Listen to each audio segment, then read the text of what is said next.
মুরলির তারিখ 13 April 2025। Revise তারিখ 31 December 2004। মুরলির শিরোনাম, এই বছরের শুরু থেকে অসীম বৈরাগ্য ইমাজ করো, এটাই মুক্তিধামের গেটের চাবি। আজ নব যুগ রচয়িতা বাপদাদা নিজের বাচ্চাদের সাথে নববর্ষ উদযাপন করার জন্য, পরমাত্মমিলন উদযাপন করার জন্য বাচ্চাদের স্নেহে দূরদেশ থেকে নিজের সাকার বতনে মিলন উদযাপন করতে এসেছেন। দুনিয়াতে তো একে অপরকে নববর্ষের অভিনন্দন জানায়, কিন্তু বাপদাদা তোমরা সব বাচ্চাকে নবযুগ আর নববর্ষের দুইয়েরই অভিনন্দন জানাচ্ছেন। নতুন বছর তো উদযাপন করা হয় একদিনের জন্য, নবযুগ তো তোমরা সঙ্গমে সদা উদযাপন করতে থাকো। তোমরা সবাইও পরমাত্ম ভালোবাসার আকর্ষণে সাগ্রহে এখানে পৌঁছে গেছ, কিন্তু সর্বাপেক্ষা দূর দেশ থেকে কে এসেছ? কি ডবল বিদেশী? তারা তো তবুও এই সাকার দেশেই আছে, কিন্তু বাপদাদা দূরদেশী। কত দূর থেকে এসেছেন হিসেব বের করতে পারো, কত মাইল দূর থেকে এসেছেন। সুতরাং দূরদেশী বাপদাদা চতুর্দিকের বাচ্চাদের, হতে পারে তারা ডায়মন্ড হলে সামনে বসে আছে, কিংবা মধুবনে বসে আছে, অথবা জ্ঞান সরোবরে বসে আছে, বা গ্যালারিতে বসে আছে, দেশে বিদেশে দূরে বসে যারা তোমাদের সাথে বাপদাদার সঙ্গে মিলন উদযাপন করছে। বাপদাদা দেখছেন সবাই কত ভালোবাসার সাথে দূর থেকে দেখছেও, শুনছেও। তো চতুর্দিকের বাচ্চাদের নবযুগের এবং নতুন বছরের পদ্মগুণ অভিনন্দন, অভিনন্দন, অভিনন্দন। বাচ্চাদের তো নবযুগ চোখের সামনে আছে তো না?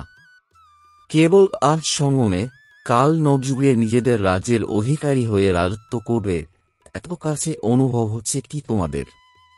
আজ আর কালকেরই তো ব্যাপার। কাল ছিল, আবারও কাল থেকে হওয়ার আছে।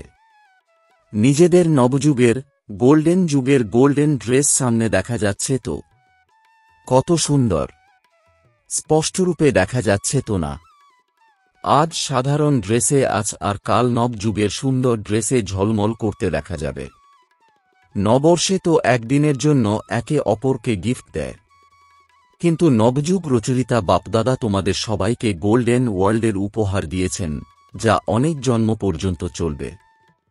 তা বিনাশী উপহার নয়, অবিনাশী উপহার বাবা সব বাচ্চাকে অর্থাৎ তোমাদেরকে দিয়ে দিয়েছেন।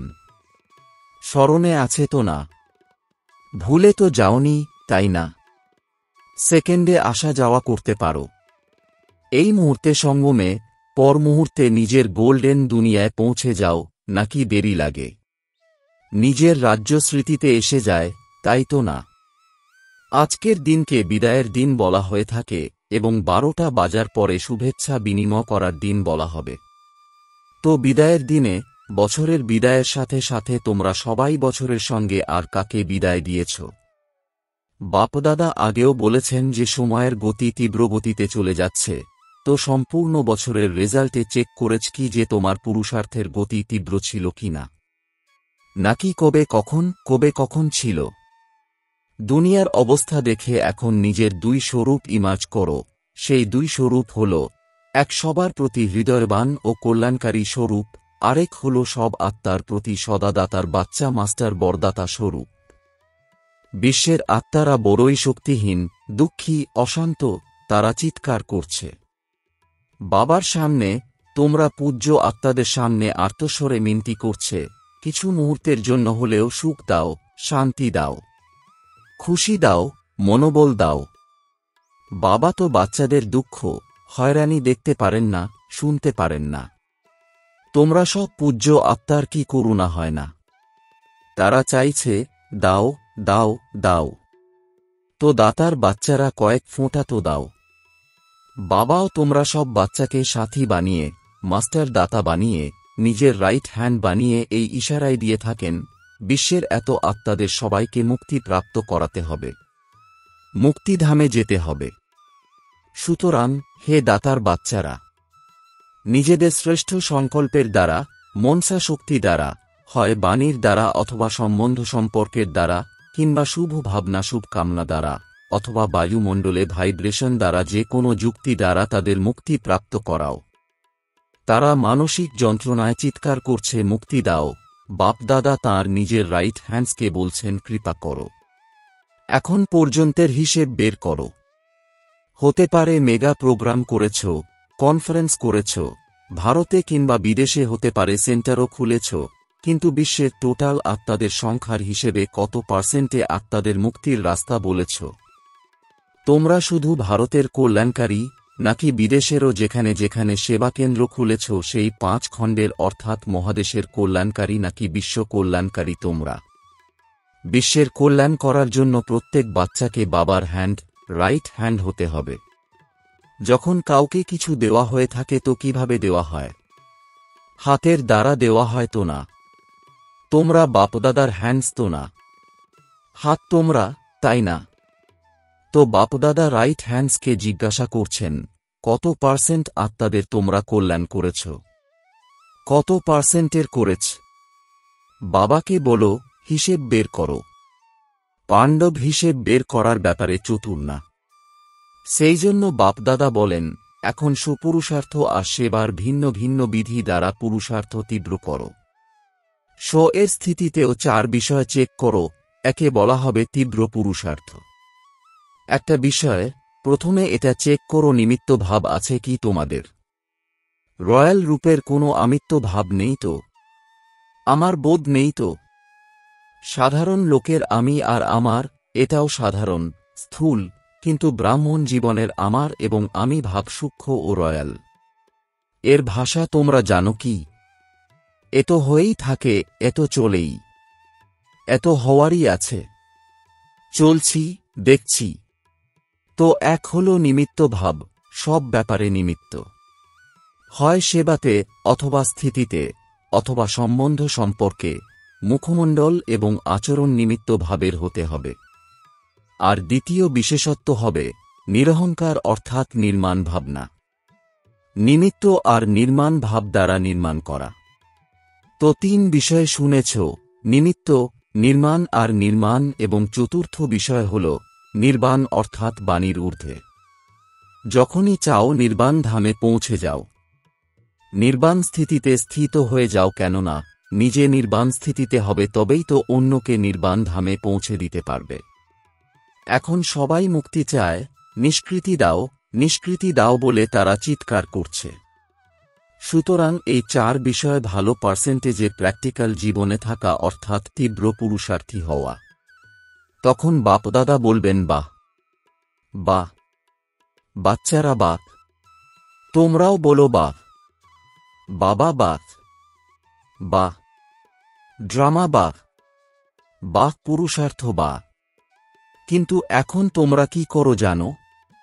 জানো তোমরা কখনো বাহ বলো, কখনো হোয়াই বলো। বাহ এর পরিবর্তে হোয়াই, আর হোয়াই হয়ে যায় হায়। তো হোয়াই নয়, বাহ। তোমাদের কি ভালো লাগে, বাক নাকি হোয়াই? কি ভালো লাগে, বাক। কখনো হোয়াই বলো না। যদি ভুলবশত এসেও যায়, ডবল ফরেনার্স হোয়াই হোয়াই বলো কি? কখনো কখনো বলো তো। ডবল ফরেনার্স তোমরা যারা কখনো হোয়াই বলো না তারা হাত তোলো। খুব অল্প। আচ্ছা, ভারতবাসী যারা বাত বা এর পরিবর্তে কেন কি বলো তারা হাত উঠাও। কেন কি বলো তোমরা? কে অনুমতি দিয়েছে তোমাদের? সংস্কার। পুরানো সব সংস্কার তোমাদের হোয়াই বলার অনুমতি দিয়েছে কি? আর বাবা বলেন বাপ বাপ বলো, হোয়াই হোয়াই নয়। তো এখন নতুন বছরে কি করবে? বাপ বাপ করবে, নাকি কখনো কখনো হোয়াই বলার অনুমতি দিয়ে দেবেন?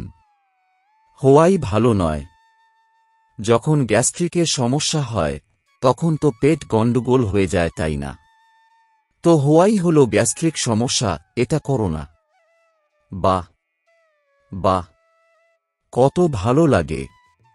হ্যাঁ, তোমরাও বলো বাক, বাহ বাহ। আচ্ছা, যারা ভারতে এবং বিদেশেও দূরদেশ থেকে শুনছে, দেখছে, সেই বাচ্চাদেরও বাবা জিজ্ঞাসা করছেন বাহ বাহ করো নাকি হোয়াই হোয়াই করো।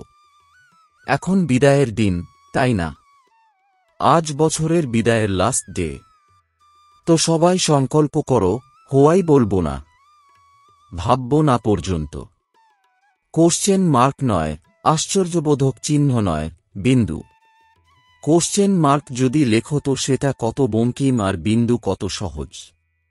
কেবল নয়নে বাবা বিন্দুকে সমাহিত করো। যেমন নয়নে দেখার জন্য বিন্দু সমাহিত হয়ে আছে না, তেমনি এরকমই সদা নয়নে বিন্দু বাবাকে সমাহিত করে নাও। কিভাবে সমাহিত করতে হয় জানো কি তোমরা? জানো নাকি মাপসি হয় না? উপর নিচে যদি হয়ে যায় তো কি করবে? কাকে বিদায় দেবে? হোয়াইকে। কখনো আশ্চর্যের লক্ষণও যেন উৎপত্তি না হয়। এটা কিভাবে সম্ভব? এরকমও হয় নাকি? হওয়া তো উচিত নয়, কেন হয়?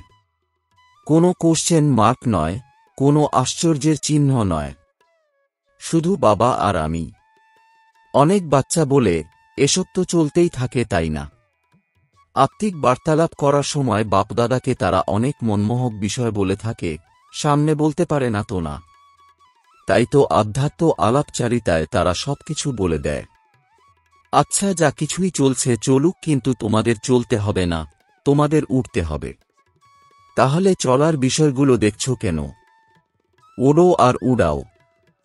শুভ ভাবনা, শুভ কামনা কত শক্তিশালী, যার মাঝে হোয়াই আসা উচিত নয়, শুধু শুভ ভাবনা, শুভ কামনা ব্যতীত। তো এটা এত পাওয়ারফুল যে অশুভ ভাবনার যে কোনো কাউকে তোমাদের শুভ ভাবনা দ্বারা পরিবর্তন করতে পারো। 2 নম্বর, যদি পরিবর্তন করতে অপারগ হও তবুও তোমাদের শুভ ভাবনা, শুভ কামনা অবিনাশী, শুধু কখনো কখনোর মাত্র নয়। অবিনাশী, তাই তো তোমাদের ওপরে তাদের অশুভ ভাবনার প্রভাব পড়তে পারে না। যখন তোমরা কোশ্চেন করতে শুরু করে দাও, এটা কেন হচ্ছে? এটা কত সময় ধরে চলবে? কিভাবে চলবে? এসবে শুভ ভাবনার শক্তি কম হয়ে যায়। নয়তো শুভ ভাবনা, শুভ কামনার এই সংকল্প শক্তিতে অনেক শক্তি আছে। দেখো, তোমরা সবাই বাপদাদার কাছে এসেছ। প্রথম দিন স্মরণ করো, বাপদাদা কি করেছেন। হয় যারা পতিত তারা এসেছে, নয়তো পাপী এসেছে, আর নয়তো সাধারণ এসেছে। ভিন্ন ভিন্ন বৃত্তির, ভিন্ন ভিন্ন ভাবনার যারা তারা এসেছে। বাপদাদা কি করেছেন? শুভ ভাবনা রেখেছেন তো না? তোমরা আমার, তোমরা মাস্টার সর্বশক্তিমান, হৃদয় সিংহাসনাসীন, এই শুভ ভাবনা রেখেছেন, শুভ কামনা রেখেছেন, তাই না? তাতেই তো তারা বাবার হয়ে গেছে, গেছে না? বাবা বলেছেন কি যে পাপী কেন এসেছ? শুভ ভাবনা রেখেছেন, আমার বাচ্চারা, মাস্টার সর্বশক্তিমান বাচ্চারা। যখন বাবা তোমাদের সবার প্রতি শুভ ভাবনা রেখেছেন, শুভ কামনা রেখেছেন, তো তোমাদের হৃদয় কি বলেছে? আমার বাবা। বাবা কি বলেছেন? আমার বাচ্চারা। এরকমই যদি শুভ ভাবনা, শুভ কামনা তোমরা বজায় রাখো তবে কি প্রতীয়মান হবে? কল্পপূর্বের আমার মিষ্টি ভাই, পুনরায় পাওয়া আমার অমূল্য রত্নবোন পরিবর্তন হয়ে যাবে। তো এই বছরে কিছু করে দেখাতে হবে। কেবল হাত উঠিও না। হাত উঠানো খুব সহজ। মনের হাত তোলো, কেননা অনেক কাজ বাকি রয়ে গেছে। বিশ্বের আত্মাদের উপর যখন বাপদাদা নজর করেন তো তাঁর অনেক করুণার উদ্রেক হয়। এখন প্রকৃতিও হতাশ। প্রকৃতি নিজে হয়রান হয়ে গেছে, তো কি করবে সে? আত্মাদের কষ্ট দিচ্ছে, আর বাচ্চাদের দেখে বাবার দয়া হচ্ছে। তোমাদের সবার দয়া হচ্ছে না। শুধু খবর শুনে চুপ হয়ে যাও, ব্যাস। কত আত্মা চলে গেছে। সেই আত্মারা সমাচার থেকে তো বঞ্চিত রয়ে গেল। এখন দাতা তো হও, হৃদয়বান হও। এটা তখনই হবে, দয়া তখনই আসবে যখন এই বছরে শুরু থেকে নিজের মধ্যে অসীম বৈরাগ্য বৃত্তি ইমাজ করবে। বেহদ বৈরাগ্য বৃত্তি। এই দেহের, দেহভাবের স্মৃতি, এটাও অসীম বৈরাগ্যের খামতি। সীমিত দুনিয়ার ছোট ছোট বিষয়গুলো স্থিতিকে বিচলিত করে। কারণ কি? অসীম বৈরাগ্য বৃত্তির অভাব, আসক্তি রয়েছে। বৈরাগ্য নেই, আসক্তি রয়েছে। যখন পুরোপুরি অসীম বৈরাগী হয়ে যাবে, বৃত্তিতেও বৈরাগী, দৃষ্টিতেও অসীম বৈরাগী, সম্বন্ধ সম্পর্কে, সেবাতে সব কিছুতে অসীম বৈরাগী। তখন মুক্তিধামের দরজা খুলবে। এখন তো যে আত্মারা আসছে তারা আবার জন্ম নেবে, আবার দুঃখী হবে। এখন মুক্তিধামের গেট খোলার নিমিত্ত তোমরা, তাই তো? ব্রহ্মা বাবার সাথী তোমরা, সাথী তো, তাই না? অতএব অসীম দুনিয়ার বৈরাগ্য বৃত্তি হল গেট খোলার চাবি। এখনও চাবি লাগানো হয়নি, চাবি তৈরি করনি তোমরা। ব্রহ্মা বাবাও প্রতীক্ষা করছেন, অ্যাডভান্স পার্টিও অপেক্ষা করছে, প্রকৃতিও অপেক্ষা করছে, অত্যন্ত উত্তপ্ত হয়ে গেছে। মায়াও নিজের দিন গুনছে। এখন বলো হে মাস্টার সর্বশক্তিমান, বলো কি করতে হবে? এই বছরে কোনো নবীনত্ব করবে তো না? বলে থাকো নতুন বছর তো নবীনত্ব করা উচিত, তাই না? এখন অসীম দুনিয়ার বৈরাগ্যের, মুক্তিধাম যাওয়ার চাবি তৈরি করো। তোমাদের সবাইকেই তো আগে মুক্তিধামে যেতে হবে, তাই না? ব্রহ্মা বাবার কাছে প্রতিজ্ঞা করেছ, সাথে যাবে, সাথে আসবে, সাথে রাজত্ব করবে, সাথে ভক্তি করবে। সুতরাং এখন প্রস্তুতি নাও, এই বছরে করবে নাকি আরেক বছর চাই? যারা মনে করো এই বছরে বারবার অ্যাটেনশন প্লিজ করবে, তারা হাত তোলো। করবে কি তোমরা? তবে তো অ্যাডভান্স পার্টি তোমাদের অনেক অভিনন্দন জানাবে। তারাও ক্লান্ত হয়ে গেছে। আচ্ছা, টিচার্স কি বলছ? প্রথম লাইনের তোমরা কি বলো? সর্বাগ্রে প্রথম লাইনের পাণ্ডব আর প্রথম লাইনের শক্তি তোমরা যারা করবে তারা হাত তোলো। অর্ধেক হাত নয়, যদি অর্ধেক উঠাবে তো বলবে অর্ধেক করবে। লম্বা করে হাত তোলো। আচ্ছা, অভিনন্দন, অভিনন্দন। আচ্ছা, ডবল বিদেশি হাত তোলো। তোমরা পরস্পরকে দেখো কে হাত তোলেনি। আচ্ছা, এই সিন্ধ্রি গ্রুপও হাত তুলেছে, চমৎকার। তোমরাও কি করবে? সিন্ধ্রি গ্রুপ করবে কি? তাহলে তো ডবল অভিনন্দন। খুব ভালো।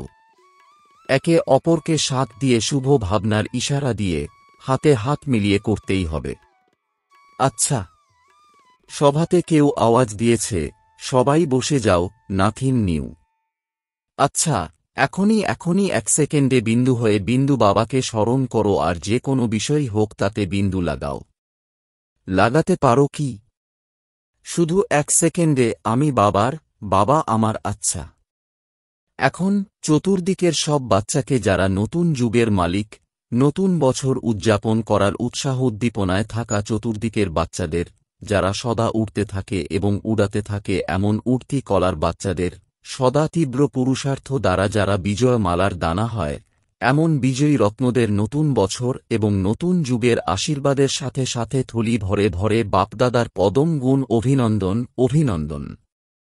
এক হাতের তালি বাজাও। আচ্ছা, বরদান, একাগ্রতার অভ্যাসের দ্বারা একরস্থিতি বানিয়ে সর্বসিদ্ধি স্বরূপ ভব। এর বিস্তার, যেখানে একাগ্রতা সেখানে আপনা থেকেই একরস্থিতি থাকে। একাগ্রতার দ্বারা সংকল্প, বল এবং কর্মের ব্যর্থ ভাব সমাপ্ত হয়ে যায় এবং সমর্থ ভাব এসে যায়। একাগ্রতা অর্থাৎ একই শ্রেষ্ঠ সংকল্পে স্থিত থাকা, এক বীজরূপী সংকল্প, যার মধ্যে সম্পূর্ণ বৃক্ষের বিস্তার সমাহিত হয়ে আছে। একাগ্রতা বাড়াও, তাহলে সর্বপ্রকারের অস্থিরতা সমাপ্ত হয়ে যাবে। সব সংকল্প, বল এবং কর্ম সহজভাবে সফল হয়ে যাবে। এর জন্য একান্তবাসী হও। স্লোগান: একবার হওয়া ভুল সম্পর্কে বারবার ভাবা, অর্থাৎ দাগের উপর দাগ লাগিয়ে যাওয়া, সেই জন্য যা অতীত তাতে বিন্দু লাগাও। ওম শান্তি।